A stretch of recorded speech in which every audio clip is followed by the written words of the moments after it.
via Lenin. Written, March-April, 1918. First published on April 28, 1918 in Pravda number 83 and Izvestia Vitsik number 85, published according to the text of the pamphlet, and Lenin, The Immediate Task of the Soviet Government 2nd ed., Moscow, 1918. Collated with the manuscript source, Lenin's Collected Works, 4th English edition, Progress Publishers, Moscow, 1972 volume 27, pages 235-77 translated, Clemens.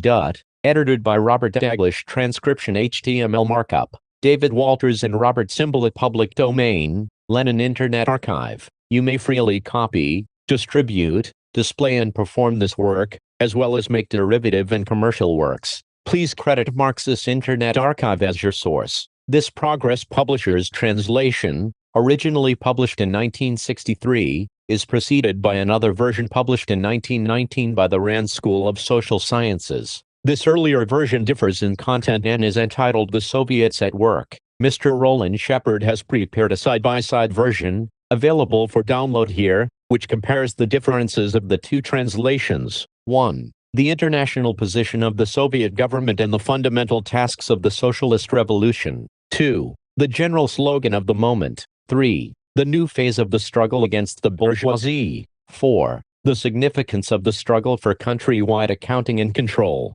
5. Raising the productivity of labor. 6. The organization of competition. 7. Harmonious organization and dictatorship. 8. The development of Soviet organization. 9. Conclusion. 10. Endnotes. The international position of the Russian Soviet Republic in the fundamental tasks of the socialist revolution. Thanks to the peace which has been achieved, despite its extremely onerous character and extreme instability, the Russian Soviet Republic has gained an opportunity to concentrate its efforts for a while on the most important and most difficult aspect of the socialist revolution, namely, the task of organization. This task was clearly and definitely set before all the working and oppressed people in the 4th paragraph of the resolution adopted at the Extraordinary Congress of Soviets in Moscow on March 15, 1918. In that paragraph, or part, which speaks of the self-discipline of the working people and of the ruthless struggle against chaos and disorganization,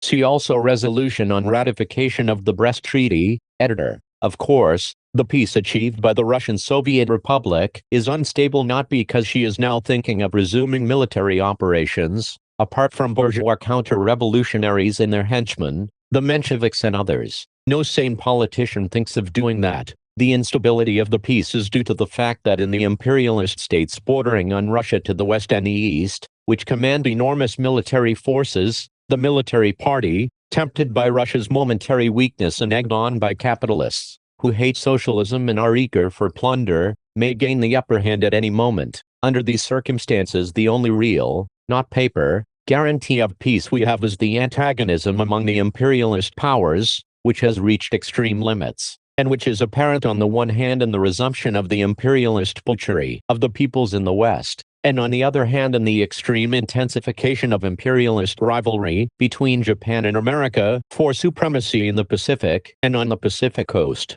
It goes without saying that with such an unreliable guard for protection, our Soviet Socialist Republic is in an extremely unstable and certainly critical international position. All our efforts must be exerted to the very utmost to make use of the respite given us by the combination of circumstances, so that we can heal the very severe wounds inflicted by the war upon the entire social organism of Russia, and bring about an economic revival, without which a real increase in our country's defense potential is inconceivable. It also goes without saying that we shall be able to render effective assistance to the socialist revolution in the West, which has been delayed for a number of reasons, only to the extent that we are able to fulfill the task of organization confronting us. A fundamental condition for the successful accomplishment of the primary task of organization confronting us is that the people's political leaders, i.e., the members of the Russian Communist Party Bolsheviks, and following them all the class-conscious representatives of the mass of the working people, shall fully appreciate the radical distinction in this respect between previous bourgeois revolutions and the present socialist revolution. In bourgeois revolutions, the principal task of the mass of working people was to fulfill the negative or destructive work of abolishing feudalism, monarchy and medievalism. The positive or constructive work of organizing the new society was carried out by the property-owning bourgeois minority of the population, and the latter carried out this task with relative ease, despite the resistance of the workers and the poor peasants, not only because the resistance of the people exploited by capital was then extremely weak, since they were scattered and uneducated, but also because the chief organizing force of anarchically built capitalist society is the spontaneously growing and expanding national and international market. In every socialist revolution, however, and consequently in the socialist revolution in Russia which we began on October 25, 1917, the principal task of the proletariat, and of the poor peasants which it leads, is the positive or constructive work of setting up an extremely intricate and delicate system of new organizational relationships, extending to the planned production and distribution of the goods required for the existence of tens of millions of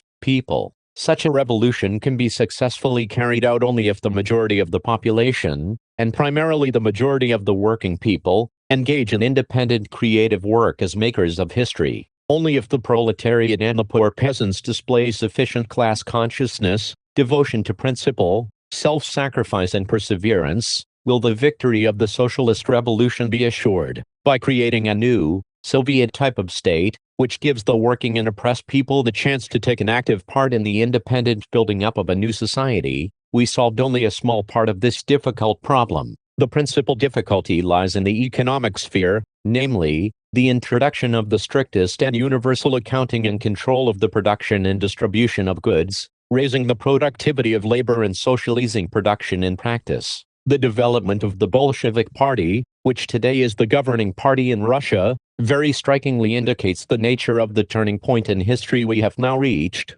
which is the peculiar feature of the present political situation, and which calls for a new orientation of Soviet power, i.e., for a new presentation of new tasks. The first task of every party of the future is to convince the majority of the people that its program and tactics are correct. This task stood in the forefront both in Tsarist times and in the period of the Chernovs and Tsarettalis policy of compromise with the Kerenskys and Kishkins. This task has now been fulfilled in the main, for, as the recent Congress of Soviets in Moscow incontrovertibly proved, the majority of the workers and peasants of Russia are obviously on the side of the Bolsheviks, but of course, it is far from being completely fulfilled, and it can never be completely fulfilled. The second task that confronted our party was to capture political power and to suppress the resistance of the exploiters. This task has not been completely fulfilled either, and it cannot be ignored because the monarchists and constitutional Democrats on the one hand, and their henchmen and hangers-on,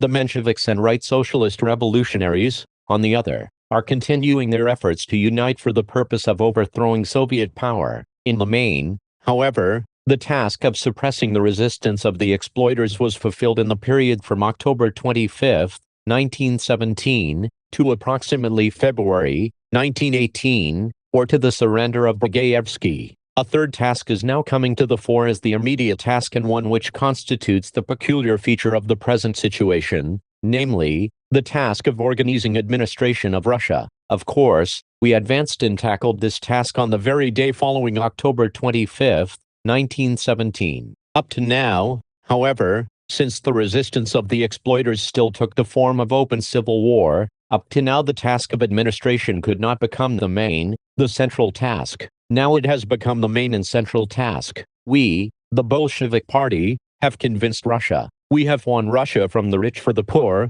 from the exploiters for the working people. Now we must administer Russia, and the whole peculiarity of the present situation, the whole difficulty, lies in understanding the specific features of the transition from the principal task of convincing the POIE and of suppressing the exploiters by armed force to the principal task of administration. For the first time in human history, a socialist party has managed to complete in the main the conquest of power and the suppression of the exploiters, and has managed to approach directly the task of administration. We must prove worthy executors of this most difficult, and most gratifying, task of the socialist revolution. We must fully realize that in order to administer successfully, besides being able to convince people, besides being able to win a civil war, we must be able to do practical organizational work. This is the most difficult task, because it is a matter of organizing in a new way the most deep-rooted, the economic, foundations of life of scores of millions of people. and it is the most gratifying task, because only after it has been fulfilled, in the principle and main outlines, will it be possible to say that Russia has become not only a Soviet, but also a socialist republic. The general slogan of the moment, the objective situation reviewed above, which has been created by the extremely onerous and unstable peace, the terrible state of ruin, the unemployment and famine we inherited from the war and the rule of the bourgeoisie, represented by Kerensky and the Mensheviks and right socialist revolutionaries who supported him, all this has inevitably caused extreme weariness and even exhaustion of wide sections of the working people. These people insistently demand, and cannot but demand, a respite. The task of the day is to restore the productive forces destroyed by the war and by bourgeois rule, to heal the wounds inflicted by the war, by the defeat in the war, by profiteering in the attempts of the bourgeoisie to restore the overthrown rule of the exploiters, to achieve economic revival, to provide reliable protection of elementary order. It may sound paradoxical, but in fact, considering the objective conditions indicated above, it is absolutely certain that at the present moment, the Soviet system can secure Russia's transition to socialism only if these very elementary, extremely elementary problems of maintaining public life are practically solved in spite of the resistance of the bourgeoisie, the Mensheviks and the right socialist revolutionaries. In view of the specific features of the present situation, and in view of the existence of Soviet power with its land socialization law, workers' control law, etc., the practical solution of these extremely elementary problems and the overcoming of the organizational difficulties of the first stages of progress towards socialism are now two aspects of the same picture. Keep regular and honest accounts of money, manage economically, do not be lazy, do not steal, observe the strictest labor discipline. It is these slogans, justly scorned by the revolutionary proletariat when the bourgeoisie used them to conceal its rule as an exploiting class, that are now,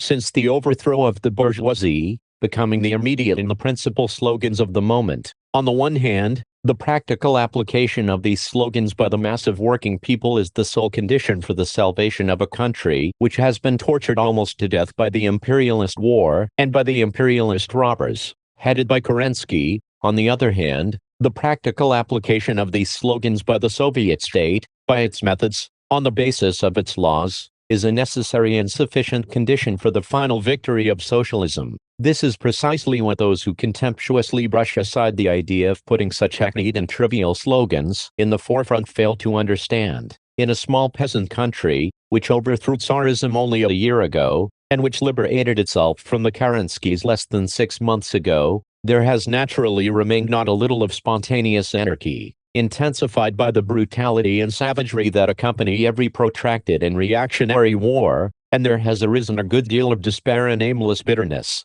And if we add to this the provocative policy of the lackeys of the bourgeoisie, the Mensheviks, the right socialist revolutionaries, etc., it will become perfectly clear why prolonged and persistent efforts must be exerted by the best and the most conscious workers and peasants in order to bring about a complete change in the mood of the people and to bring them onto the proper path of steady and disciplined labor. Only such a transition brought about by the mass of the poor, the proletarians and semi-proletarians, can consummate the victory over the bourgeoisie and particularly over the peasant bourgeoisie, more stubborn and numerous. The new phase of the struggle against the bourgeoisie. The bourgeoisie in our country has been conquered, but it has not yet been uprooted, not yet destroyed, and not even utterly broken. That is why we are faced with a new and higher form of struggle against the bourgeoisie. The transition from the very simple task of further expropriating the capitalist to the much more complicated and difficult task of creating conditions in which it will be impossible for the bourgeoisie to exist, or for a new bourgeoisie to arise.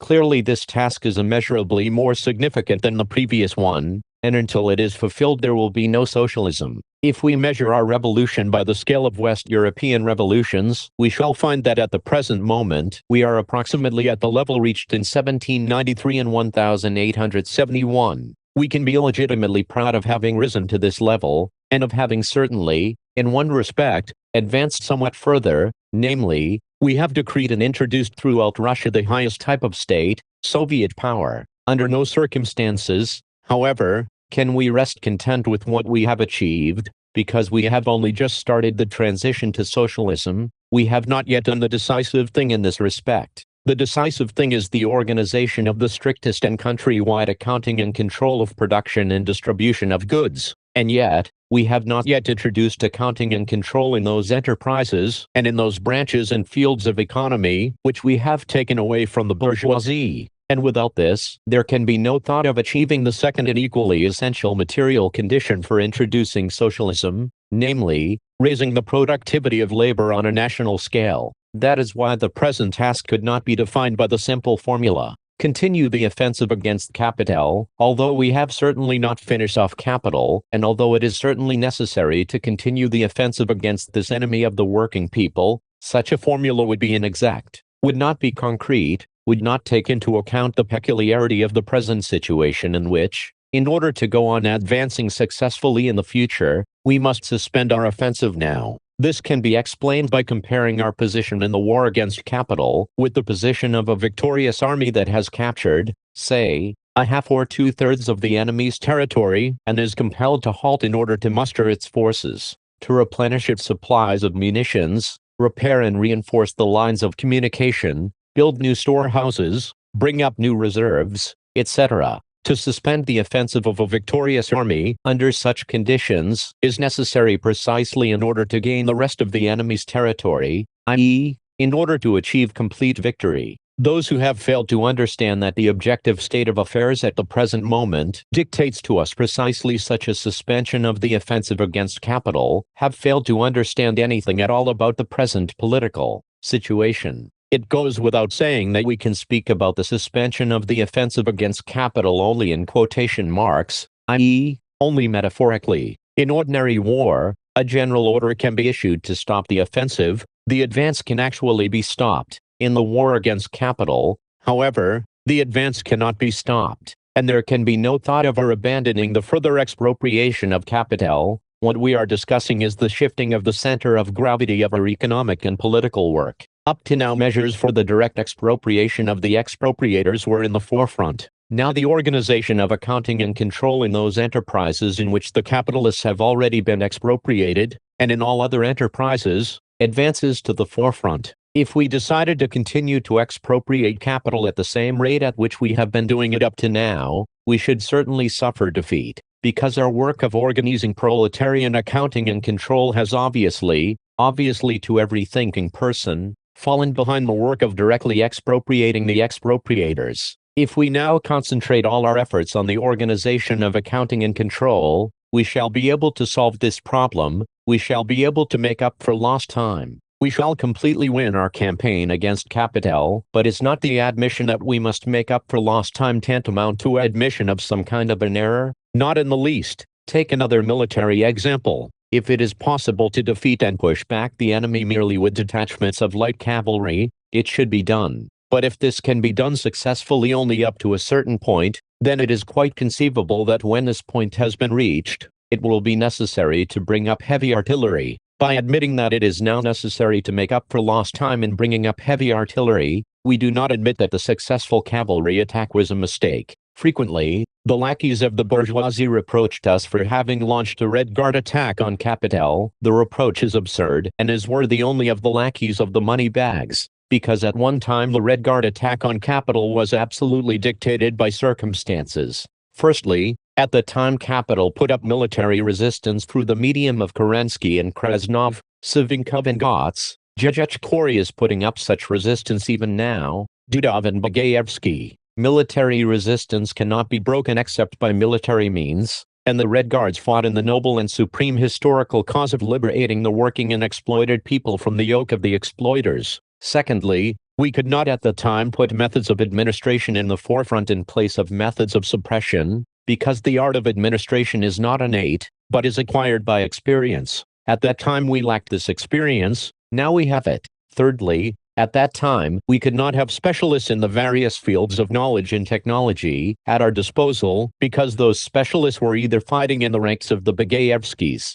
or were still able to put up systematic and stubborn passive resistance by way of sabotage. Now we have broken the sabotage. The Red Guard attack on capital was successful, was victorious, because we broke capital's military resistance and its resistance by sabotage. Does that mean that a Red Guard attack on capital is always appropriate, under all circumstances? That we have no other means of fighting capital? It would be childish to think so. We achieved victory with the aid of light cavalry, but we also have heavy artillery. We achieved victory by methods of suppression. We shall be able to achieve victory also by methods of administration. We must know how to change our methods of fighting the enemy to suit changes in the situation. We shall not for a moment renounce Red Guard suppression of the Savinkovs and Zhezhechkoris and all other landowner and bourgeois counter-revolutionaries. We shall not be so foolish, however, as to put Red Guard methods in the forefront at a time when the period in which Red Guard attacks were necessary has, in the main,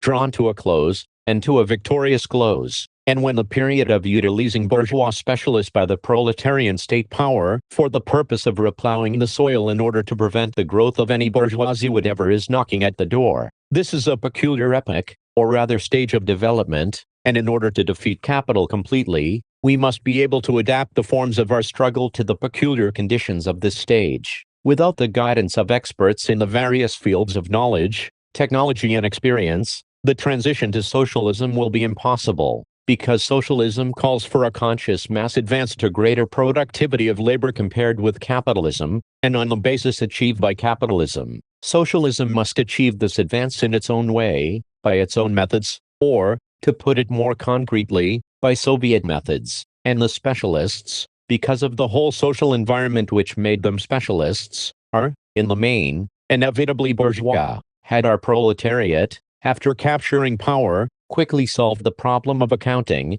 control and organization on a national scale, which was impossible owing to the war and Russia's backwardness, then we, after breaking the sabotage, would also have completely subordinated these bourgeois experts to ourselves by means of universal accounting and control. Owing to the considerable delay in introducing accounting and control generally, we, although we have managed to conquer sabotage, have not yet created the conditions which would place the bourgeois specialists at our disposal. The mass of saboteurs are going to work, but the best organizers and the top experts can be utilized by the state, either in the old way, in the bourgeois way, i.e., for high salaries, or in the new way, in the proletarian way, i.e., creating the conditions of national accounting and control from below, which would inevitably in of itself subordinate the experts and enlist them for our work. Now we have to resort to the old bourgeois method and to agree to pay a very high price for the services of the top bourgeois experts. All those who are familiar with the subject appreciate this, but not all ponder over the significance of this measure being adopted by the proletarian state.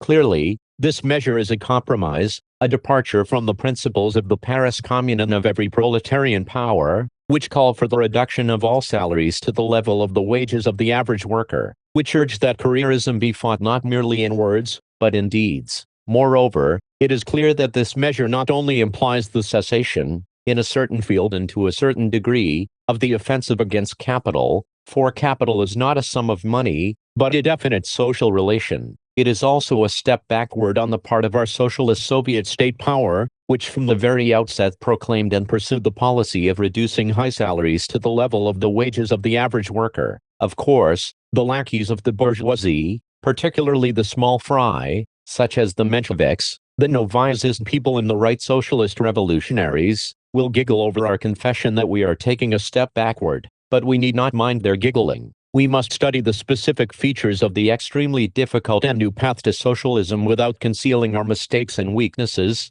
and try to be prompt in doing what has been left undone. To conceal from the people the fact that the enlistment of bourgeois experts by means of extremely high salaries is a retreat from the principles of the Paris Commune, would be sinking to the level of bourgeois politicians and deceiving the people. Frankly explaining how and why we took this step backward, and then publicly discussing what means are available for making up for lost time, means educating the people and learning from experience, learning together with the people how to build socialism. There is hardly a single victorious military campaign in history in which the victor did not commit certain mistakes, suffer partial reverses, temporarily yield something and in some places retreat. The campaign which we have undertaken against capitalism is a million times more difficult than the most difficult military campaign, and it would be silly and disgraceful to give way to despondency because of a particular and partial retreat. We shall now discuss the question from the practical point of view. Let us assume that the Russian Soviet Republic requires 1,000 first-class scientists and experts in various fields of knowledge.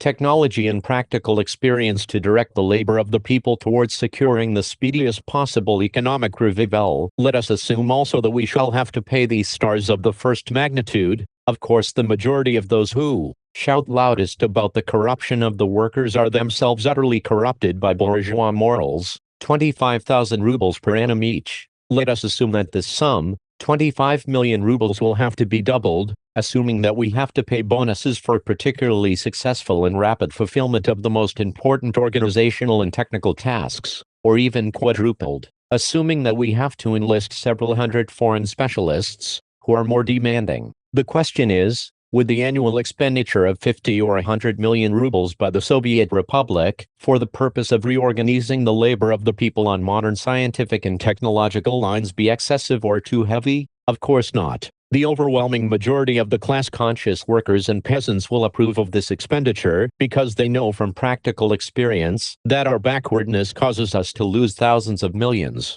and that we have not yet reached that degree of organization, accounting and control, which would induce all the stars of the bourgeois intelligentsia to participate voluntarily in our work. It goes without saying that this question has another side to it: the corrupting influence of high salaries, both upon the Soviet authorities, especially since the revolution occurred so rapidly that it was impossible to prevent a certain number of adventurers and rogues from getting into positions of authority, and they, together with a number of inept or dishonest commissars, would not be averse to becoming star embezzlers of state funds, and upon the mass of the workers, is indisputable. Every thinking and honest worker and poor peasant, however, will agree with us, will admit, that we cannot immediately rid ourselves of the evil legacy of capitalism, and that we can liberate the Soviet Republic from the duty of paying an annual tribute of 50 million or 100 million rubles, a tribute for our own backwardness and organizing country-wide accounting and control from below.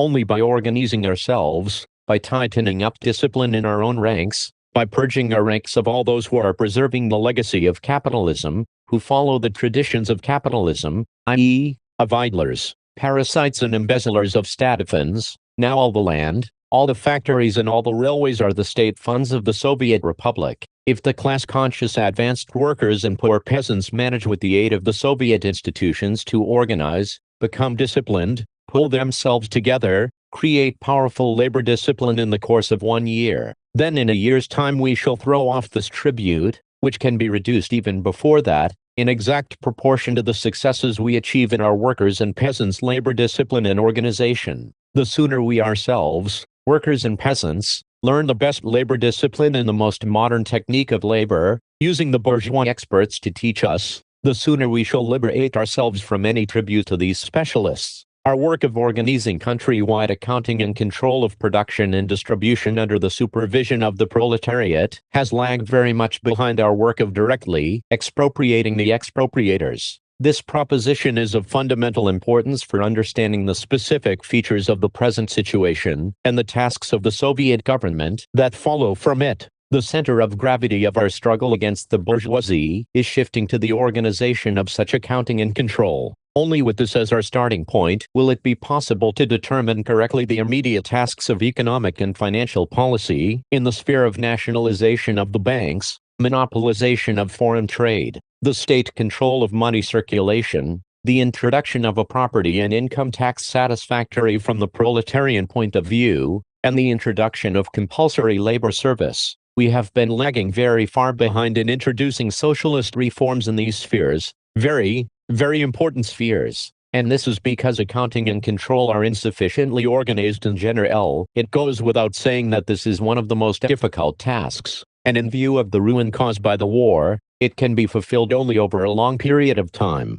But we must not forget that it is precisely here that the bourgeoisie, and particularly the numerous petty and peasant bourgeoisie, are putting up the most serious fight, disrupting the control that is already being organized, disrupting the grain monopoly, for example, and gaining positions for profiteering in speculative trade.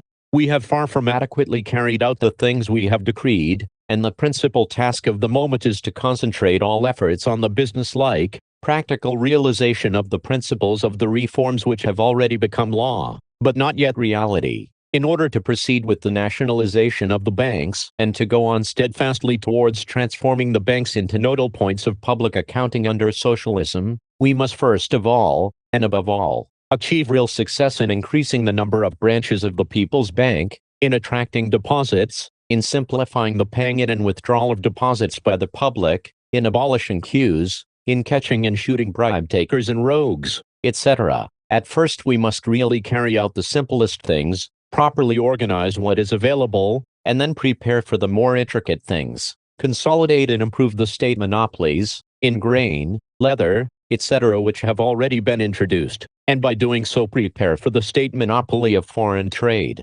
Without this monopoly we shall not be able to free ourselves from foreign capital by paying tribute, and the possibility of building up socialism depends entirely upon whether we shall be able, by paying a certain tribute to foreign capital during a certain transitional period, to safeguard our internal economic independence. We are also lagging very far behind in regard to the collection of taxes generally, and of the property and income tax in particular. The imposing of indemnities upon the bourgeoisie, a measure which in principle is absolutely permissible and deserves proletarian approval, shows that in this respect we are still nearer to the methods of warfare, to win Russia from the rich for the poor, than to the methods of administration. In order to become stronger, however, and in order to be able to stand firmer on our feet, we must adopt the latter methods. We must substitute for the indemnities imposed upon the bourgeoisie the constant and regular collection of a property and income tax, which will bring a greater return to the proletarian state, and which calls for better organization on our part and better accounting and control. The fact that we are late in introducing compulsory labor service also shows that the work that is coming to the fore at the present time is precisely the preparatory organizational work that, on the one hand, will finally consolidate our gains and that, on the other, is necessary in order to prepare for the operation of surrounding capital and compelling it to surrender. We ought to begin introducing compulsory labor service immediately, but we must do so very gradually and circumspectly, testing every step by practical experience, and, of course, taking the first step by introducing compulsory labor service for the rich. The introduction of work and consumers' budget books for every bourgeois, including every rural bourgeois, would be an important step towards completely surrounding the enemy and towards the creation of a truly popular accounting and control of the production and distribution of goods. The significance of the struggle for country-wide accounting and control. The state, which for centuries has been an organ for oppression and robbery of the people, has left us a legacy of the people's supreme hatred and suspicion of everything that is connected with the state. It is very difficult to overcome this, and only a Soviet government can do it. Even a Soviet government, however, will require plenty of time and enormous perseverance to accomplish it. This legacy is especially apparent in the problem of accounting and control, the fundamental problem facing the socialist revolution on the morrow of the overthrow of the bourgeoisie. A certain amount of time will inevitably pass before the people, who feel free for the first time now that the landowners and the bourgeoisie have been overthrown, will understand, not from books, but from their own Soviet experience, will understand and feel that without comprehensive state accounting and control of the production and distribution of goods, the power of the working people, the freedom of the working people, cannot be maintained, and that a return to the yoke of capitalism is inevitable. All the habits and traditions of the bourgeoisie, and of the petty bourgeoisie in particular, also oppose state control, and uphold the inviolability of sacred private property, of sacred private enterprise. It is now particularly clear to us how correct is the Marxist thesis that anarchism and anarcho-syndicalism are bourgeois trends, how irreconcilably opposed they are to socialism,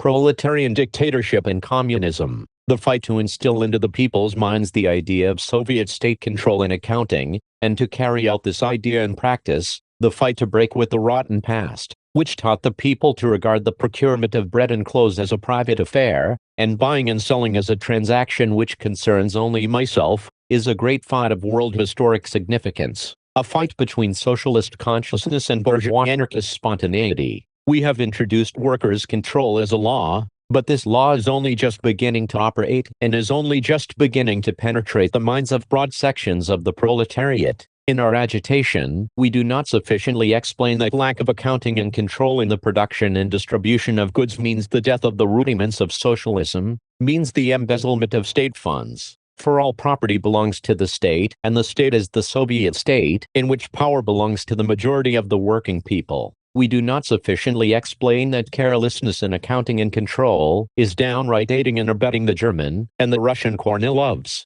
who can overthrow the power of the working people only if we fail to cope with the task of accounting and control, and who, with the aid of the whole of the rural bourgeoisie, with the aid of the constitutional Democrats, the Mensheviks and the right socialist revolutionaries, are watching us and waiting for an opportune moment to attack us. And the advanced workers and peasants do not think and speak about this sufficiently. Until workers' control has become a fact, until the advanced workers have organized and carried out a victorious and ruthless crusade against the violators of this control, or against those who are careless in matters of control, it will be impossible to pass from the first step, from workers' control, to the second step towards socialism, i.e., to pass on to workers' regulation of production. The socialist state can arise only as a network of producers and consumers' communes, which conscientiously keep account of their production and consumption, economize on labor, and steadily raise the productivity of labor, thus making it possible to reduce the working day to 7, 6 and even fewer hours. Nothing will be achieved unless the strictest, country-wide, comprehensive accounting and control of grain and the production of grain, and later of all other essential goods, are set going. Capitalism left us a legacy of mass organizations which can facilitate our transition to the mass accounting and control of the distribution of goods, namely, the consumers' cooperative societies. In Russia, these societies are not so well developed as in the advanced countries. Nevertheless, they have over 10 million members. The decree on consumers' cooperative societies, issued the other day, is an extremely significant phenomenon, which strikingly illustrates the peculiar position and the specific tasks of the Soviet Socialist Republic at the present moment. The decree is an agreement with the bourgeois cooperative societies and the workers' cooperative societies which still adhere to the bourgeois point of view. It is an agreement, or compromise, firstly because the representatives of the above-mentioned institutions not only took part in discussing the decree,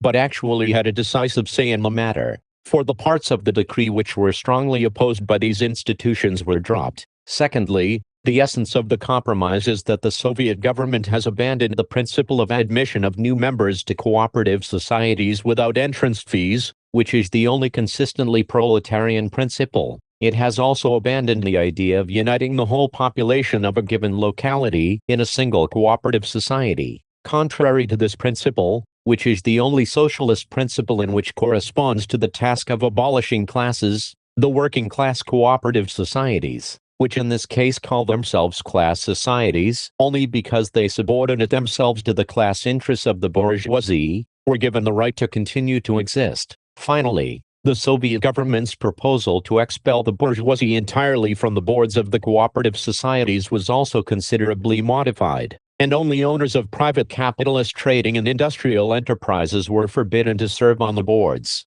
Had the proletariat, acting through the Soviet government, managed to organize accounting and control on a national scale, or at least laid the foundation for such control, it would not have been necessary to make such compromises. Through the food departments of the Soviets, through the supply organizations under the Soviets, we should have organized the population into a single cooperative society under proletarian management. We should have done this without the assistance of the bourgeois cooperative societies, without making any concession to the purely bourgeois principle which prompts the workers' co-operative societies to remain workers' societies side by side with bourgeois societies, instead of subordinating these bourgeois cooperative societies entirely to themselves, merging the two together and taking the entire management of the society and the supervision of the consumption of the rich in their own hands. In concluding such an agreement with the bourgeois cooperative societies, the Soviet government concretely defined its tactical aims and its peculiar methods of action in the present stage of development as follows: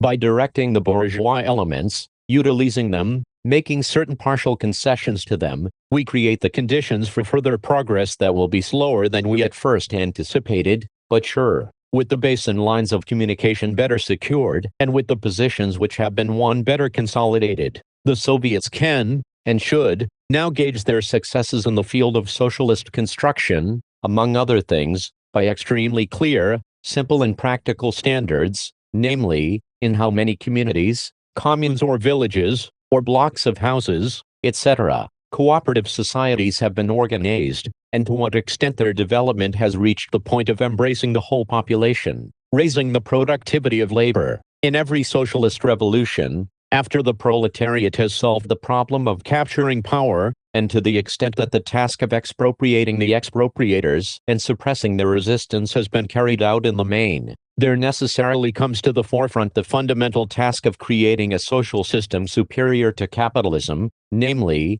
raising the productivity of labor, and in this connection, and for this purpose securing better organization of labor. Our Soviet state is precisely in the position where, thanks to the victories over the exploiters, from Kerensky to Kornilov, it is able to approach this task directly, to tackle it in earnest. And here it becomes immediately clear that while it is possible to take over the central government in a few days, while it is possible to suppress the military resistance and sabotage of the exploiters even in different parts of a great country in a few weeks, the capital solution of the problem of raising the productivity of labor requires, at all events, particularly after a most terrible and devastating war, several years. The protracted nature of the work is certainly dictated by objective circumstances. The raising of the productivity of labor first of all requires that the material basis of large-scale industry shall be assured, namely, the development of the production of fuel, iron, the engineering and chemical industries. The Russian Soviet Republic enjoys the favorable position of having at its command, even after the Brest Peace, enormous reserves of ore, in the Urals, fuel in western Siberia, coal, in the Caucasus and the southeast, oil, in central Russia, peat, enormous timber reserves, water power, raw materials for the chemical industry, Karabugas, etc. The development of these natural resources by methods of modern technology will provide the basis for the unprecedented progress of the productive forces. Another condition for raising the productivity of labor is, firstly, the raising of the educational and cultural level of the mass of the population. This is now taking place extremely rapidly, a fact which those who are blinded by bourgeois routine are unable to see. They are unable to understand what an urge towards enlightenment and initiative is now developing among the lower ranks of the people thanks to the Soviet form of organization. Secondly, a condition for economic revival is the raising of the working people's discipline, their skill, the effectiveness, the intensity of labor and its better organization. In this respect, the situation is particularly bad and even hopeless if we are to believe those who have allowed themselves to be intimidated by the bourgeoisie, or by those who are serving the bourgeoisie for their own ends. These people do not understand that there has not been, nor could there be, a revolution in which the supporters of the old system did not raise a howl about chaos, anarchy, etc. Naturally, among the people who have only just thrown off an unprecedentedly savage yoke, there is deep and widespread seething and ferment. The working out of new principles of labor discipline by the people is a very protracted process, and this process could not even start until complete victory had been achieved over the landowners and the bourgeoisie. We, however, without in the least yielding to the despair, it is often false despair, which is spread by the bourgeoisie and the bourgeois intellectuals, who have despaired of retaining their old privileges, must under no circumstances conceal an obvious evil. On the contrary, we shall expose it and intensify the Soviet methods of combating it,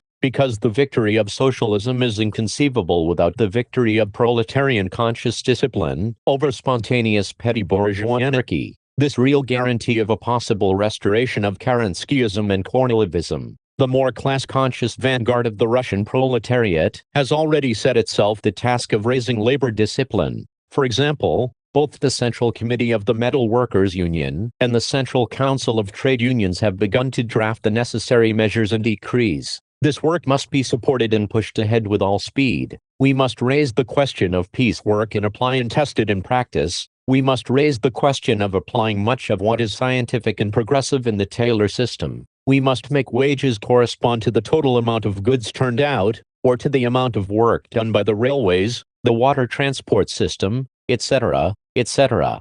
The Russian is a bad worker compared with people in advanced countries. It could not be otherwise under the Tsarist regime, and in view of the persistence of the hangover from serfdom. The task that the Soviet government must set the people in all its scope is, learn to work. The Taylor system, the last word of capitalism in this respect, like all capitalist progress, is a combination of the refined brutality of bourgeois exploitation and a number of the greatest scientific achievements in the field of analyzing mechanical motions during work, the elimination of superfluous and awkward motions, the elaboration of correct methods of work, the introduction of the best system of accounting and control, etc. The Soviet Republic must at all costs adopt all that is valuable in the achievements of science and technology in this field. The possibility of building socialism depends exactly upon our success in combining the Soviet power and the Soviet organization of administration with the up-to-date achievements of capitalism. We must organize in Russia the study and teaching of the Taylor system and systematically try it out and adapt it to our own ends. At the same time, in working to raise the productivity of labor, we must take into account the specific features of the transition period from capitalism to socialism, which, on the one hand, require that the foundations be laid of the socialist organization of competition, and, on the other hand, require the use of compulsion, so that the slogan of the dictatorship of the proletariat shall not be desecrated by the practice of a lily-livered proletarian government. The organization of competition. Among the absurdities which the bourgeoisie are fond of spreading about socialism is the allegation that socialists deny the importance of competition. In fact, it is only socialism which, by abolishing classes, and, consequently, by abolishing the enslavement of the people, for the first time opens the way for competition on a really mass scale, and it is precisely the Soviet form of organization, by ensuring transition from the formal democracy of the bourgeois republic to real participation of the mass of working people in administration,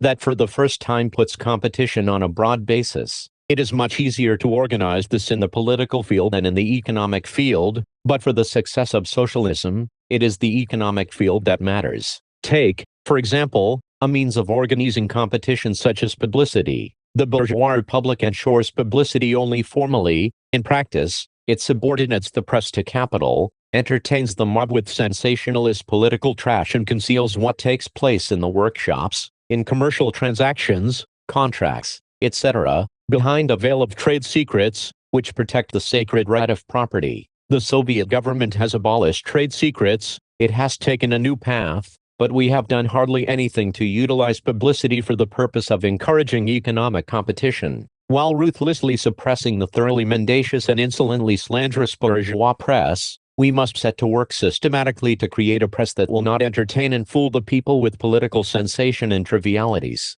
but which will submit questions of everyday economic life to the people's judgment and assist in the serious study of these questions. Every factory, every village is a producers' and consumers' commune, whose right and duty it is to apply the general Soviet laws in their own way, not in the sense of violating them, but in the sense that they can apply them in various forms, and in their own way to solve the problem of accounting in the production and distribution of goods. Under capitalism, this was the circumflex private affair of the individual capitalist, landowner or kulak. Under the Soviet system, it is not a private affair, but a most important affair of state. We have scarcely yet started on the enormous, difficult but rewarding task of organizing competition between communes, of introducing accounting and publicity in the process of the production of grain, clothes and other things, of transforming dry, dead, bureaucratic accounts into living examples, some repulsive, others attractive. Under the capitalist mode of production,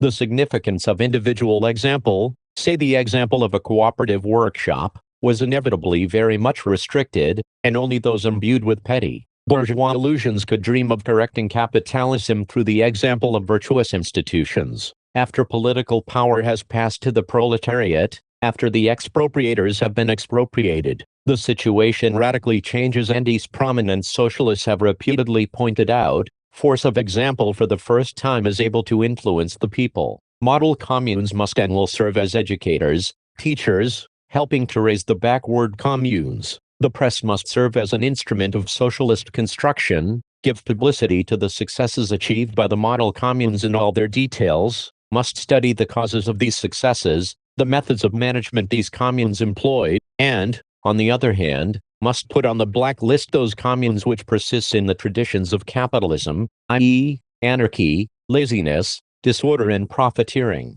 In capitalist society, statistics were entirely a matter for government servants, or for narrow specialists. We must carry statistics to the people and make them popular so that the working people themselves may gradually learn to understand and see how long and in what way it is necessary to work, how much time and in what way one may rest, so that the comparison of the business results of the various communes may become a matter of general interest and study, and that the most outstanding communes may be rewarded immediately, by reducing the working day, raising remuneration, placing a larger amount of cultural or aesthetic facilities or values at their disposal, etc. When a new class comes onto the historical scene as the leader and god of society, a period of violent rocking, shocks, struggle and storm, on the one hand, and a period of uncertain steps, experiments, wavering, hesitation in regard to the selection of new methods corresponding to new objective circumstances, on the other, are inevitable. The moribund feudal nobility avenged themselves on the bourgeoisie which vanquished them and took their place, not only by conspiracies and attempts at rebellion and restoration, but also by pouring ridicule over the lack of skill, the clumsiness and the mistakes of the upstarts, and the insolent who dared to take over the sacred helm of state without the centuries of training which the princes, barons, nobles and dignitaries had had, in exactly the same way the Kornilovs and Kerenskys, the Gutzes and Mardovs, the whole of that fraternity of heroes of bourgeois swindling or bourgeois skepticism, avenged themselves on the working class of Russia for having had the audacity to take power. Of course, not weeks, but long months and years are required for a new social class, especially a class which up to now has been oppressed and crushed by poverty and ignorance, to get used to its new position, look around, organize its work and promote its own organizers. It is understandable that the party which leads the revolutionary proletariat has not been able to acquire the experience and habits of large organizational undertakings, embracing millions and tens of millions of citizens. The remolding of the old, almost exclusively agitators' habits is a very lengthy process, but there is nothing impossible in this, and as soon as the necessity for a change is clearly appreciated, as soon as there is firm determination to effect the change and perseverance in pursuing a great and difficult aim, we shall achieve it. There is an enormous amount of organizing talent among the people, i.e., among the workers and the peasants who do not exploit the labor of others. Capital crushed these talented people in thousands, it killed their talent and threw them onto the scrap heap. We are not yet able to find them, encourage them, put them on their feet, promote them. But we shall learn to do so if we set about it with all-out revolutionary enthusiasm, without which there can be no victorious revolutions. No profound and mighty popular movement has ever occurred in history without entities come rising to the top, without adventurers and rogues, boasters and ranters attaching themselves to the inexperienced innovators, without absurd muddle and fuss, without individual leaders trying to deal with 20 matters at once and not finishing any of them. Let the lapdogs of bourgeois society, from Belarusov to Mardov, squeal and yelp about every extra chip that is sent flying and cutting down the big, old wood. What else are lapdogs for if not to yelp at the proletarian elephant? Let them yelp. We shall go our way and try as carefully and as patiently as possible to test and discover real organizers, people with sober and practical minds, people who combine loyalty to socialism with ability without fuss, and in spite of muddle and fuss, to get a large number of people working together steadily and concertedly within the framework of Soviet organization. Only such people, after they have been tested a dozen times, by being transferred from the simplest to the more difficult tasks, should be promoted to the responsible posts of leaders of the people's labor, leaders of administration. We have not yet learned to do this, but we shall learn. Harmonious organization and dictatorship. The resolution adopted by the recent Moscow Congress of Soviets advanced as the primary task of the moment the establishment of a harmonious organization and the tightening of discipline. See also resolution on ratification of the Brest Treaty. Editor, everyone now readily votes for and subscribes to resolutions of this kind, but usually people do not think over the fact that the application of such resolutions calls for coercion precisely in the form of dictatorship. And yet it would be extremely stupid and acidly utopian to assume that the transition from capitalism to socialism is possible without coercion and without dictatorship. Marx's theory very definitely opposed this petty bourgeois democratic and anarchist absurdity long ago, and Russia of 1917-18 confirms the correctness of Marx's theory in this respect so strikingly. palpably and imposingly that only those who are hopelessly dull or who have obstinately decided to turn their backs on the truth can be under any misapprehension concerning this. Either the dictatorship of Kornilov, if we take him as the Russian type of bourgeois Kvignak, or the dictatorship of the proletariat. Any other choice is out of the question for a country which is developing at an extremely rapid rate with extremely sharp turns and amidst desperate ruin created by one of the most horrible wars in history. Every solution that offers a middle path is either a deception of the people by the bourgeoisie, for the bourgeoisie dare not tell the truth, dare not say that they need Kornilov, or an expression of the dull-wittedness of the petty bourgeois Democrats, of the Chernovs, Tseretelis and Mardovs, who chatter about the unity of democracy, the dictatorship of democracy, the General Democratic Front, and similar nonsense. Those whom even the progress of the Russian Revolution of 1917-18 has not taught that a middle course is impossible, must be given up for lost. On the other hand, it is not difficult to see that during every transition from capitalism to socialism, dictatorship is necessary for two main reasons, or along two main channels. Firstly, capitalism cannot be defeated and eradicated without the ruthless suppression of the resistance of the exploiters, who cannot at once be deprived of their wealth, of their advantages of organization and knowledge, and consequently for a fairly long period will inevitably try to overthrow the hated rule of the poor. Secondly, every great revolution, and a socialist revolution in particular, even if there is no external war, is inconceivable without internal war, i.e., civil war, which is even more devastating than external war, and involves thousands and millions of cases of wavering and desertion from one side to another, implies a state of extreme indefiniteness, lack of equilibrium and chaos, and of course, all the elements of disintegration of the old society, which are inevitably very numerous and connected mainly with the petty bourgeoisie, because it is the petty bourgeoisie that every war and every crisis ruins and destroys first, are bound to reveal themselves during such a profound revolution. And these elements of disintegration cannot reveal themselves otherwise than in an increase of crime, hooliganism, corruption, profiteering and outrages of every kind. To put these down requires time and requires an iron hand. There has not been a single great revolution in history in which the people did not instinctively realize this, and did not show salutary firmness by shooting thieves on the spot. The misfortune of previous revolutions was that the revolutionary enthusiasm of the people, which sustained them in their state of tension, and gave them the strength to suppress ruthlessly the elements of disintegration, did not last long. The social, i.e., the class, reason for this instability of the revolutionary enthusiasm of the people was the weakness of the proletariat, which alone is able, if it is sufficiently numerous, class-conscious and disciplined,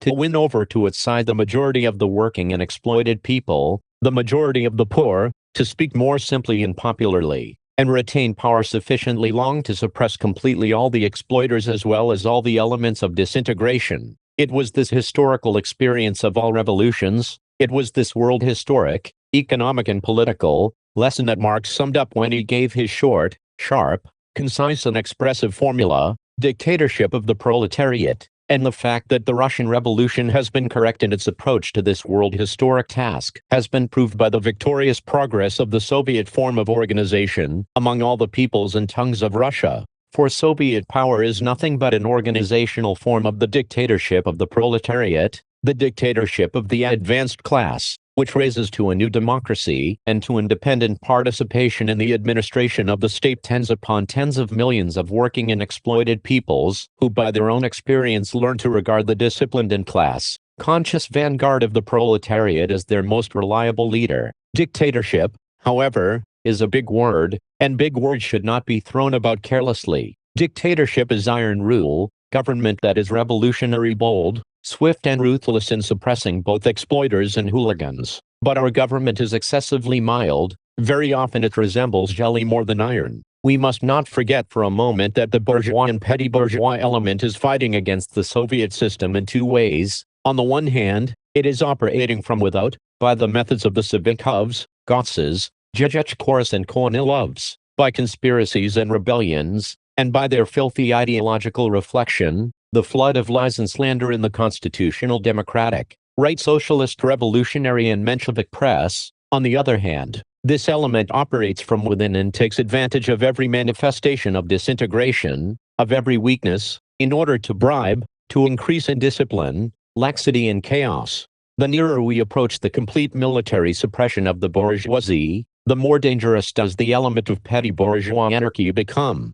and the fight against this element cannot be waged solely with the aid of propaganda and agitation, solely by organizing competition and by selecting organizers. The struggle must also be waged by means of coercion, as the fundamental task of the government becomes, not military suppression, but administration. The typical manifestation of suppression and compulsion will be, not shooting on the spot, but trial by court. In this respect also the revolutionary people after October 25, 1917 took the right path and demonstrated the viability of the revolution by setting up their own workers' and peasants' courts, even before the decrees dissolving the bourgeois bureaucratic judiciary were passed. But our revolutionary and people's courts are extremely, incredibly weak. One feels that we have not yet done away with the people's attitude towards the courts as towards something official and alien, an attitude inherited from the yoke of the landowners and of the bourgeoisie. It is not yet sufficiently realized that the courts are an organ which enlists precisely the poor,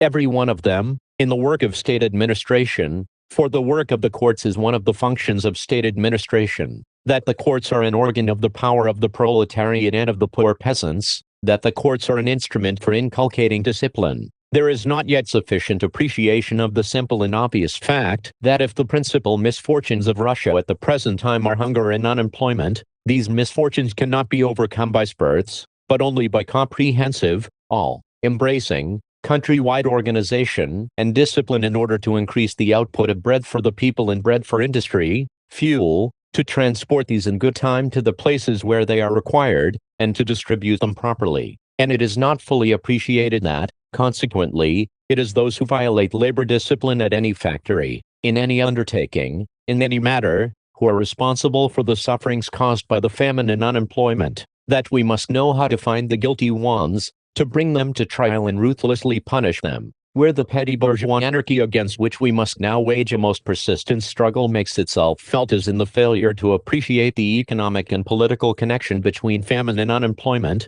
on the one hand, and general laxity in matters of organization and discipline, on the other, in the tenacity of the small proprietor outlook, namely, I'll grab all I can for myself, the rest can go hang. In the rail transport service, which perhaps most strikingly embodies the economic ties of an organism created by large-scale capitalism, the struggle between the element of petty bourgeois laxity and proletarian organization is particularly evident. The administrative elements provide a host of saboteurs and bribe-takers. The best part of the proletarian elements fight for discipline, but among both elements there are, of course, many waverers and weak characters who are unable to withstand the temptation of profiteering, bribery, personal gain obtained by spoiling the whole apparatus, upon the proper working of which the victory over famine and unemployment depends. The struggle that has been developing around the recent decree on the management of the railways, the decree which grants individual executives dictatorial powers, or unlimited powers, is characteristic. The conscious,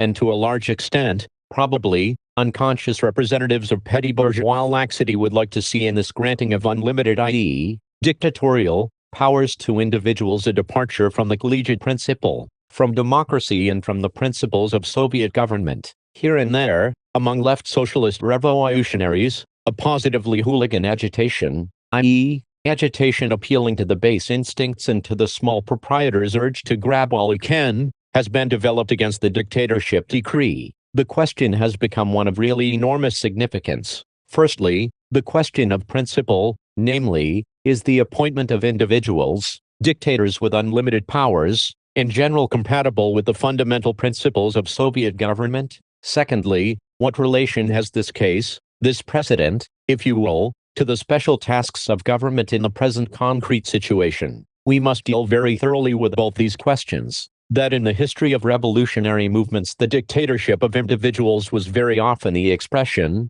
the vehicle, the channel of the dictatorship of the revolutionary classes has been shown by the irrefutable experience of history. Undoubtedly, the dictatorship of individuals was compatible with bourgeois democracy. On this point, however, the bourgeois denigrators of the Soviet system, as well as their petty bourgeois henchmen, always display sleight of hand. On the one hand, They declare the Soviet system to be something absurd, anarchistic and savage, and carefully pass over in silence all our historical examples and theoretical arguments which prove that the Soviets are a higher form of democracy, and what is more, the beginning of a socialist form of democracy. On the other hand, they demand of us a higher democracy than bourgeois democracy and say, personal dictatorship is absolutely incompatible with your Bolshevik, i.e., not bourgeois, but socialist, Soviet democracy. These are exceedingly poor arguments. If we are not anarchists, we must admit that the state,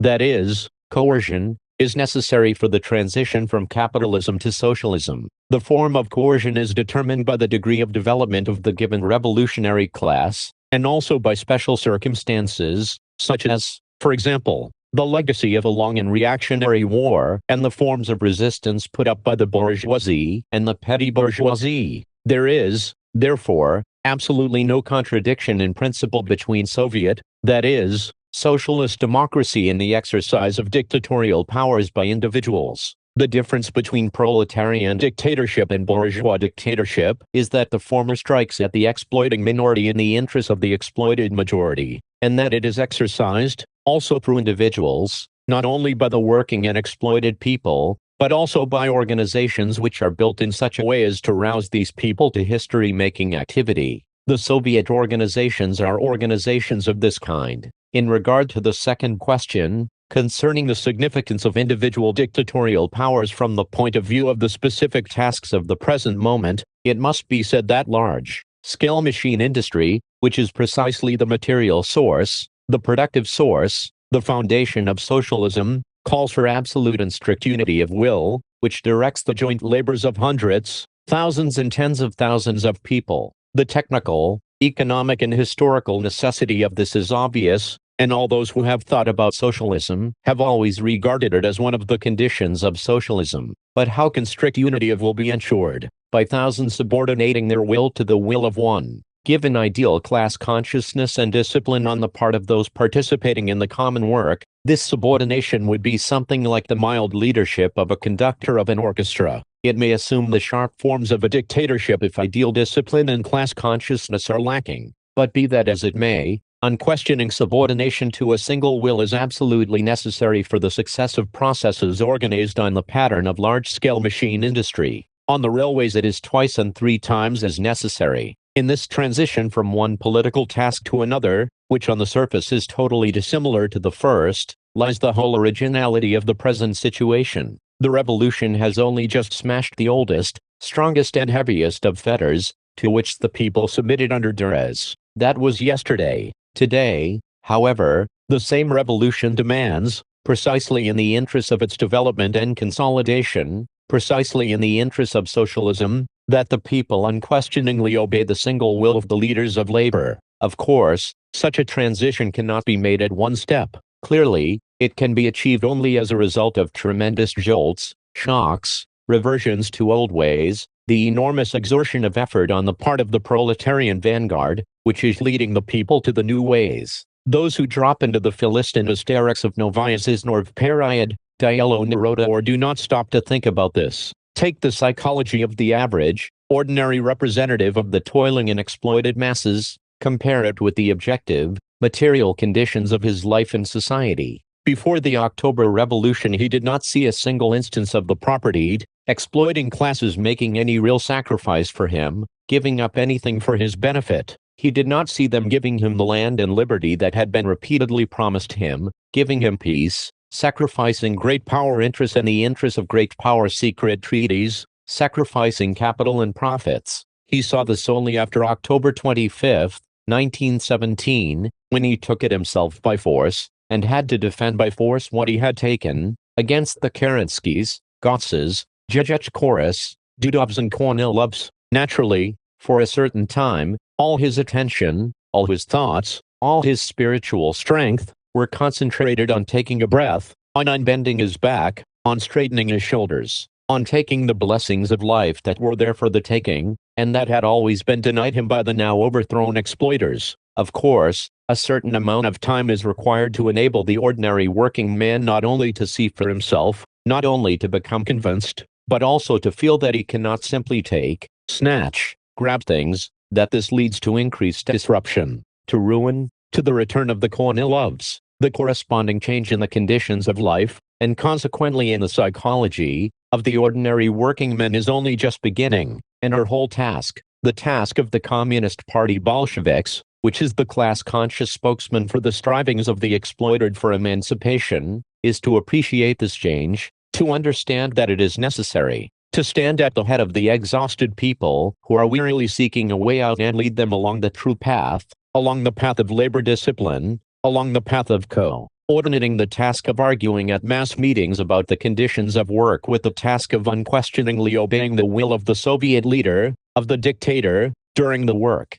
The mania for meetings is an object of the ridicule, and still more often of the spiteful hissing of the bourgeoisie, the Mensheviks, the Novizhizn people, who see only the chaos, the confusion and the outbursts of small proprietor egoism. But without the discussions at public meetings, the mass of the oppressed could never have changed from the discipline forced upon them by the exploiters to conscious, voluntary discipline. The airing of questions at public meetings is the genuine democracy of the working people, their way of unbending their backs, their awakening to a new life, their first steps along the road which they themselves have cleared of vipers, the exploiters, the imperialists, the landowners and capitalists, and which they want to learn to build themselves, in their own way, for themselves, on the principles of their own Soviet, and not alien, not aristocratic, not bourgeois rule. It required precisely the October victory of the working people over the exploiters. It required a whole historical period in which the working people themselves could first of all discuss the new conditions of life and the new tasks, in order to make possible the durable transition to superior forms of labor discipline,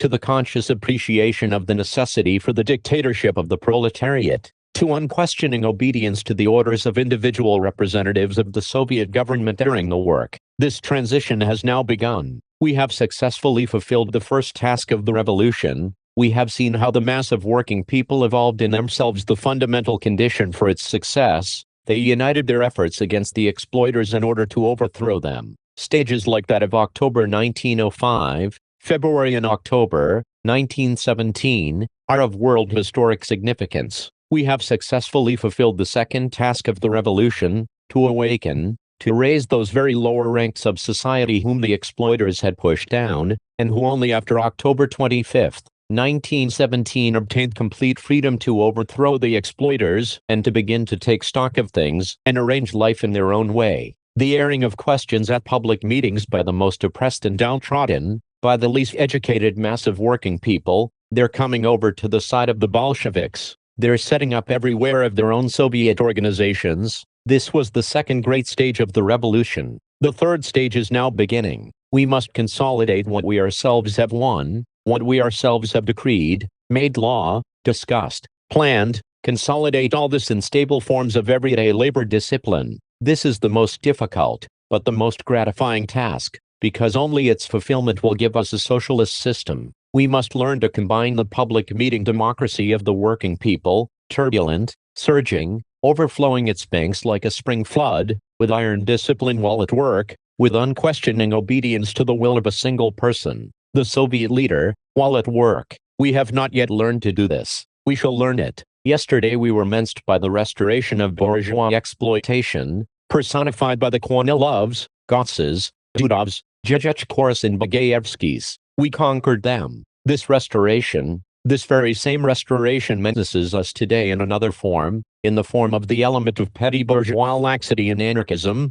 or small proprietor it's not my business psychology, in the form of the daily, petty, but numerous sorties and attacks of this element against proletarian discipline. We must, and we shall, vanquish this element of petty bourgeois anarchy. The development of Soviet organization, the socialist character of Soviet, i.e., proletarian, democracy, as concretely applied today, lies first in the fact that the electors are the working and exploited people, the bourgeoisie is excluded. Secondly, it lies in the fact that all bureaucratic formalities and restrictions of elections are abolished, the people themselves determine the order and time of elections, and are completely free to recall any elected person. Thirdly, it lies in the creation of the best mass organization of the vanguard of the working people, i.e., the proletariat engaged in large-scale industry, which enables it to lead the vast mass of the exploited, to draw them into independent political life, to educate them politically by their own experience. Therefore, for the first time, a start is made by the entire population in learning the art of administration,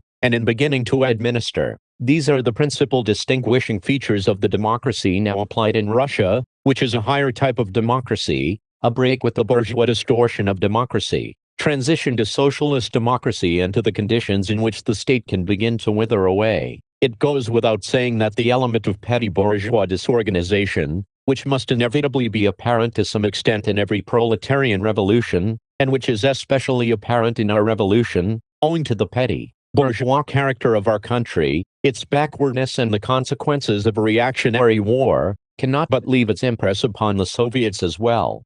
We must work unremittingly to develop the organization of the Soviets and of the Soviet government. There is a petty bourgeois tendency to transform the members of the Soviets into parliamentarians, or else into bureaucrats. We must combat this by drawing all the members of the Soviets into the practical work of administration. In many places, the departments of the Soviets are gradually merging with the commissariats. Our aim is to draw the whole of the poor into the practical work of administration, and all steps that are taken in this direction, the more varied they are, the better, should be carefully recorded, studied, systematized, tested by wider experience, and embodied in law. Our aim is to ensure that every toiler, having finished his 8 hours task in productive labor, shall perform state duties without pay. The transition to this is particularly difficult, but this transition alone can guarantee the final consolidation of socialism. Naturally, the novelty and difficulty of the change lead to an abundance of steps being taken, as it were,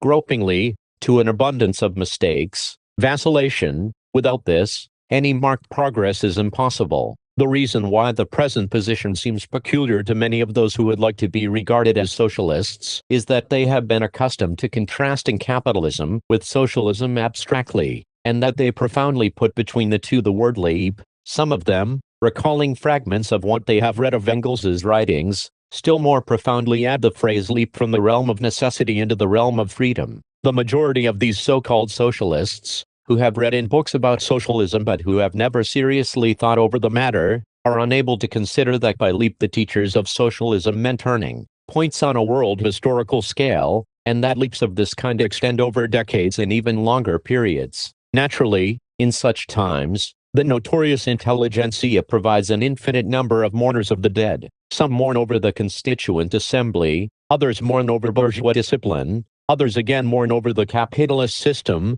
still others mourn over the cultured landowner, and still others again mourn over imperialist great power policy, etc., etc. The real interest of the epoch of great leaps lies in the fact that the abundance of fragments of the old, which sometimes accumulate more rapidly than the rudiments, not always immediately discernible of the new, calls for the ability to discern what is most important in the line or chain of development. History knows moments when the most important thing for the success of the revolution is to heap up as large a quantity of the fragments as possible, i.e., to blow up as many of the old institutions as possible. Moments arise when enough has been blown up and the next task is to perform the prosaic, for the petty bourgeois revolutionary, the boring, task of clearing away the fragments. And moments arise when the careful nursing of the rudiments of the new system, which are growing amidst the wreckage on a soil which as yet has been badly cleared of rubble, is the most important thing. It is not enough to be a revolutionary and an adherent of socialism, or a communist in general. You must be able at each particular moment to find the particular link in the chain, which you must grasp with all your might in order to hold the whole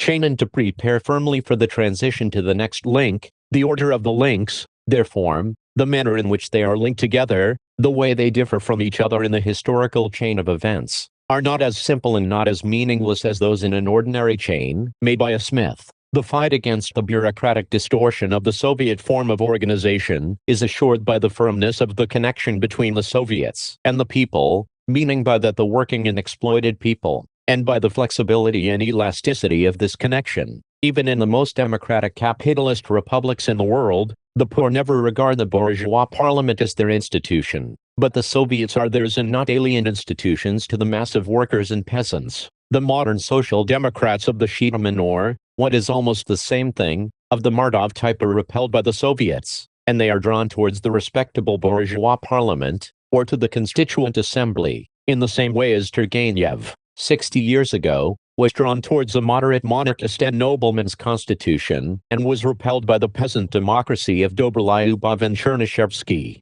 It is the closeness of the Soviets to the people, to the working people, that creates the special forms of recall and other means of control from below which must be most zealously developed now. For example, the councils of public education, as periodical conferences of Soviet electors and their delegates called to discuss and control the activities of the Soviet authorities in this field, deserve full sympathy and support.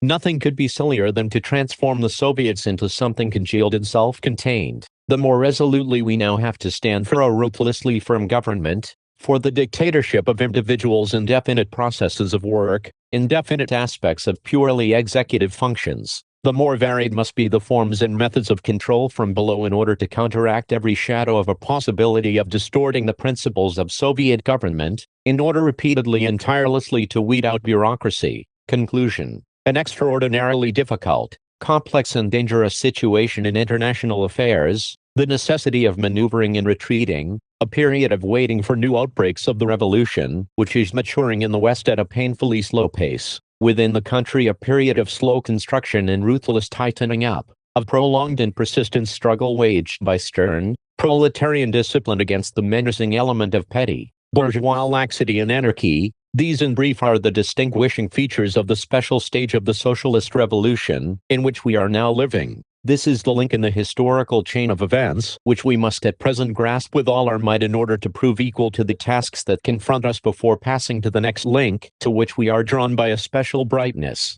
the brightness of the victories of the international proletarian revolution. Try to compare with the ordinary everyday concept revolutionary the slogans that follow from the specific conditions of the present stage, namely, maneuver, retreat, wait, build slowly, ruthlessly tighten up, rigorously discipline, smash laxity. Is it surprising that when certain revolutionaries hear this they are seized with noble indignation and begin to thunder abuse at us for forgetting the traditions of the October Revolution, for compromising with the bourgeois experts, for compromising with the bourgeoisie, for being petty bourgeois, reformists, and so on and so forth? The misfortune of these sorry revolutionaries is that even those of them who are prompted by the best motives in the world and are absolutely loyal to the cause of socialism fail to understand the particular, and particularly unpleasant, condition that a backward country, which has been lacerated by a reactionary and disastrous war, and which began the socialist revolution long before the more advanced countries, inevitably has to pass through.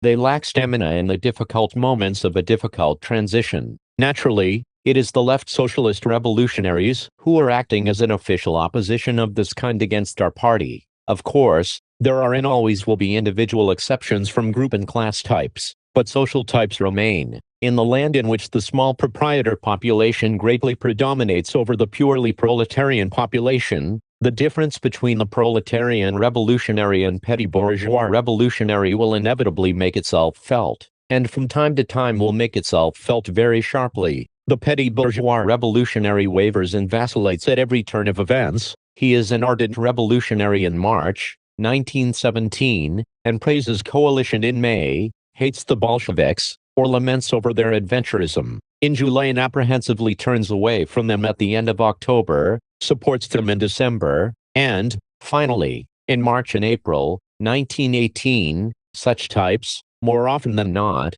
turn up their noses contemptuously and say, I am not one of those who sing hymns to organic work, to practicalness and gradualism. The social origin of such types is the small proprietor, who has been driven to frenzy by the horrors of war, by sudden ruin, by unprecedented torments of famine and devastation, who hysterically rushes about seeking a way out, seeking salvation, places his confidence in the proletariat and supports it one moment and the next gives way to fits of despair. We must clearly understand and firmly remember the fact that socialism cannot be built on such a social basis. The only class that can lead the working and exploited people is the class that unswervingly follows its path without losing courage and without giving way to despair, even at the most difficult, arduous and dangerous stages. Hysterical impulses are of no use to us. What we need is the steady advance of the iron battalions of the proletariat. Endnotes. In the manuscript, Lenin's work The Immediate Tasks of the Soviet Government was headed Theses on the Tasks of the Soviet Government in the Present Situation.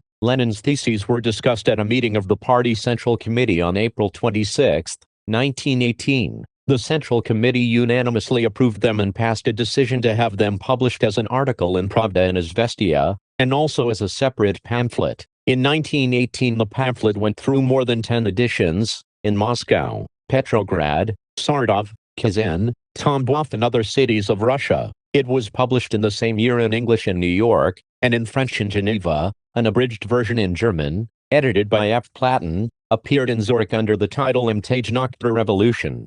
The Central Committee instructed Lenin to give a report on the immediate tasks of the Soviet government at a meeting of the All-Russia CEC, and to formulate the theses briefly as a resolution. Bagayevsky, MP, counter-revolutionary leader and organizer of the civil war against Soviet power on the Don. He was defeated and surrendered in the spring of 1918. On November 18, 1917, the Council of People's Commissars, acting on a proposal made by Lenin, passed a decision on the remuneration of People's Commissars and senior government employees and officials, published on November 23, 1917 in number 16 of the newspaper of the Provisional Workers' and Peasants' Government. Drafted by Lenin, it fixed the maximum monthly salary of a People's Commissar at 500 rubles with an additional 100 rubles for every member of his family unable to work. This corresponded roughly to the worker's average monthly wage. On January 2, 1918, in answer to an inquiry from the People's Commissar for Labor A. G. Shlyapnikov, the Council of People's Commissars issued a decision written by Lenin explaining that the decree of November 18, 1917 fixed no limit for the payment of experts and thus sanctioned higher remuneration for scientific and technical experts. Control over foreign trade was initiated in the early days of Soviet power. At first this was handled by the Petrograd Revolutionary Military Committee, which considered applications for the import and export of goods and supervised the work of the customs. By a decree of the Council of People's Commissars of December 29, 1917, foreign trade was placed under the control of the People's Commissariat for Trade and Industry. This kind of control and customs inspection, however, was not enough to protect the Soviet economy from foreign capital. Lenin emphasized later that the working class of Soviet Russia would be totally unable to build up its own industry and make Russia an industrial country without the protection, not of tariffs, but of the monopoly of foreign trade. In December 1917, Lenin proposed introducing a state monopoly on foreign trade, a decree on which was passed by the Council of People's Commissars on April 22, 1918.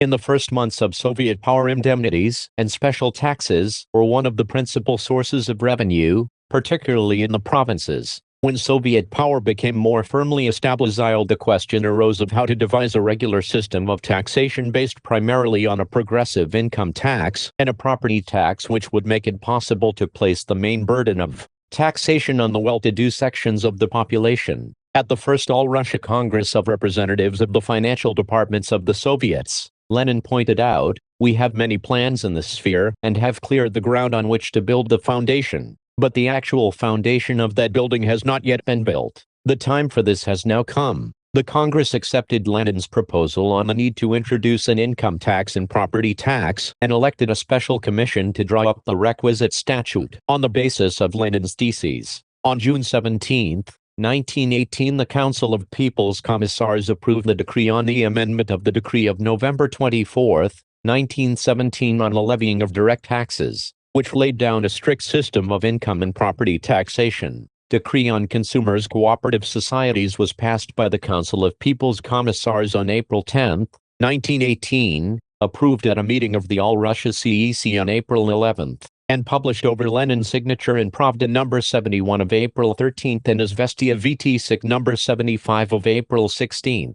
The first draft of the decree, written by Lenin, was worked out in detail by the People's Commissariat for Food and published on January 19 in Izvestia No. 14. The draft decree was bitterly opposed by bourgeois cooperators, who insisted that cooperative societies should be independent of the organs of Soviet power. In order to use the existing cooperative apparatus for accounting and control of the distribution of foodstuffs, the Council of People's Commissars made several concessions during its negotiations with bourgeois co-operators. On April 9 and 10, the CPC discussed the draft decree proposed by the cooperators. Lenin revised the draft considerably, and the decree with his amendments was passed by the Council of People's Commissars, and then by the All-Russia CEC. The organization of social production on socialist principles made it necessary to draw up new internal regulations for the nationalized enterprises, and new regulations on labor discipline and on enrolling all able-bodied persons for socially useful work.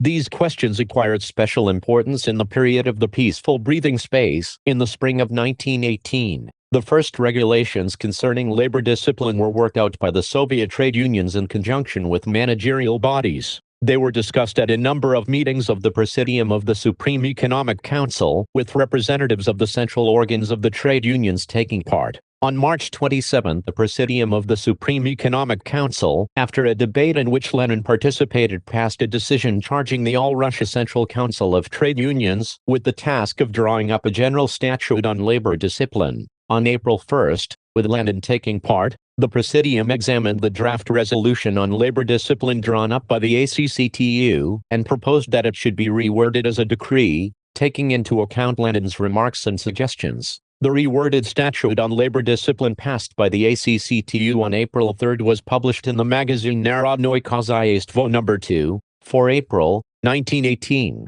In this statute, the ACCTU stated that strict regulations regarding internal management should be introduced at all state-owned enterprises, that output quotas and account of labor productivity should be established, that piece work and a system of bonuses for exceeding output quotas should be introduced, and that stern action should be taken against those who violated labor discipline. On the basis of the statute, specific internal regulations were drawn up at factories, and these played an important part in the organization of socialist industry. The Central Committee of the Metal Workers' Union was one of the first to carry out Lenin's instructions on raising labor productivity by introducing a system of piecework and bonuses. When the question of improving labor discipline was discussed by the ACCTU, representatives of the Central Committee of the Metal Workers' Union got the thesis on the need for piece rates included in the resolution submitted on April 1 for consideration by the Presidium of the Supreme Economic Council. In April, on the basis of the decisions taken by the ACCTU, the Central Committee of the Metal Workers' Union instructed all the lower organizations of the union to adopt piecework and the bonus system in the metal industry. After the October Revolution, piecework was almost everywhere superseded by a time system of payment,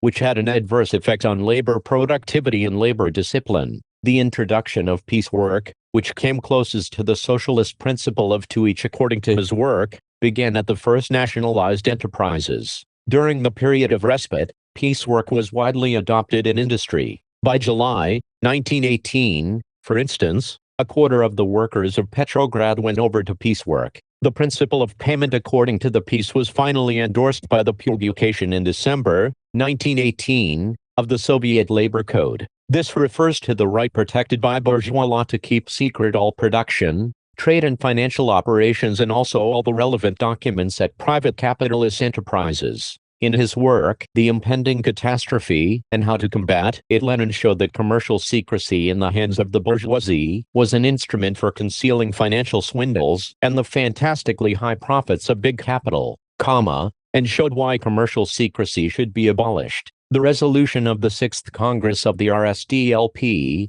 B. on the economic situation demanded the abolition of commercial secrecy as an essential measure for making workers' control effective.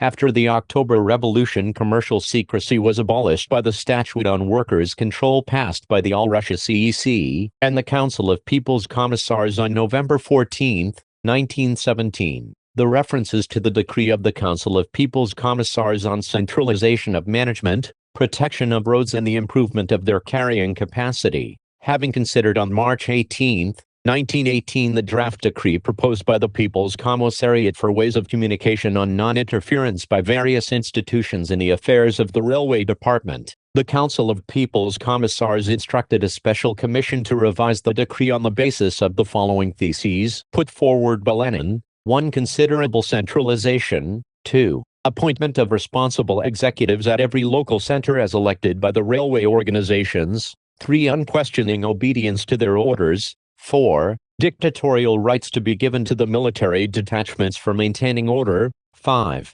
Steps to be taken immediately to take account of rolling stock in its whereabouts. 6. Steps to be taken to set up a technical department. 7. Fuel. Lenin made several important amendments to the draft, which was submitted by the Commission and considered at a meeting of the Council of People's Commissars on March 21, before being approved by the government. In view of the hostility with which the decree was greeted by the All-Russia Executive Committee of Railwaymen, Vikzeder, which was strongly influenced by the Mensheviks and the left socialist revolutionaries, the People's Commissariat for Ways of Communication on March 23 proposed amending the decree at a meeting of the Council of People's Commissars. The representatives of Vikzeder who attended the meeting attacked the decree on the grounds that it meant the destruction of the role of Vikzeder and its replacement by the individual authority of a commissar. Arguing against the opponents of the decree, Lenin explained the need for taking the very firmest measures to eliminate sabotage and inefficiency on the railways and introduced amendments making the decree even more categorical. With these amendments, the decree was finally approved by the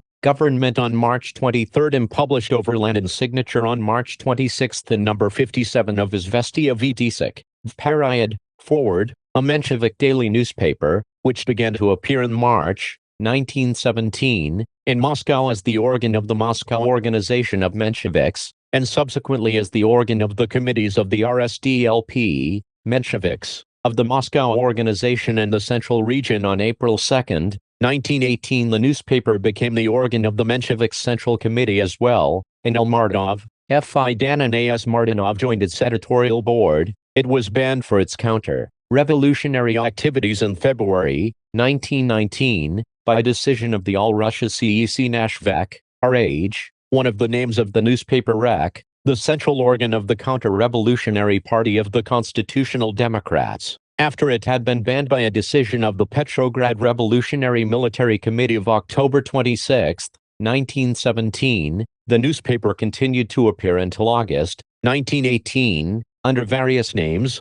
Nasha REC, Our Speech, Svobodnaya REC, Free Speech, VEC, Age, Novaya REC, New Speech, and Nashvek. Lenin is referring to and quoting from Anti-Daring by F. Engels, Section 3, Socialism. Chapter 2. Theoretic L. Chernyshevsky describes Turgenev's attitude to Dobrilyubov and himself in an account of the conversation he had with Turgenev in the early 60s of the last century. Period.